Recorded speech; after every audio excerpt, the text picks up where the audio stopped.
Minista wa URIMI na ndithi aja Kenya Daktari Andrew Karanja augite majani jaja tende tueje ndwane bakwirigira kona nkurukia bilioni magana jairi akere augite mbeche iji kagu na bo kadharimi ba majani nunto murimi akari wa mbeche ITIKUNYIYIRA chiringi 60 kilo ya majani akiaria minista ujo nongerete na kugabobo bumbikite kumania na kwirutaniria kwa thirikari kiri guukiria murimi wa majani.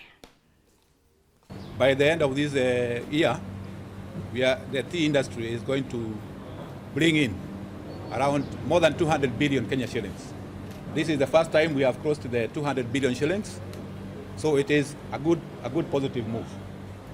The next one is that the farmers, we are anticipating that if it goes like the way it is, the payment to farmers will also be beyond 60 shillings per kilogram of green leaf.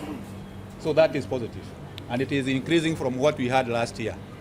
So what you have been having in terms of challenges is an opportunity which is coming from good weather, in terms of what the government intervention, in terms of fertilizers. So that is why we are having issues to do with production and stocks. And what we are having is that we have some stocks which has been accumulating, and this has been creating a bit of challenges to us.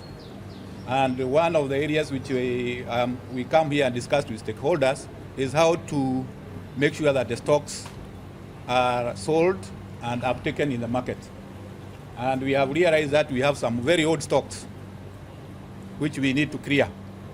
And one of the bottlenecks which is happening to making sure that it is not being cleared is the reserve price.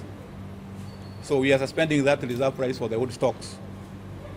But at the same time, we want to put a committee, because reserve pricing is something which is dynamic, something which is constant. So we will have a committee, a very small committee, to look at the reserve pricing, so that they make sure that the reserve pricing doesn't stay static, and then it creates problems. So that committee is going to be on the trade, people from the trade, people from KTDA, the board, and the ministry. And it is going to report within the next 1 month to us, so that they see how do we adjust that reserve pricing.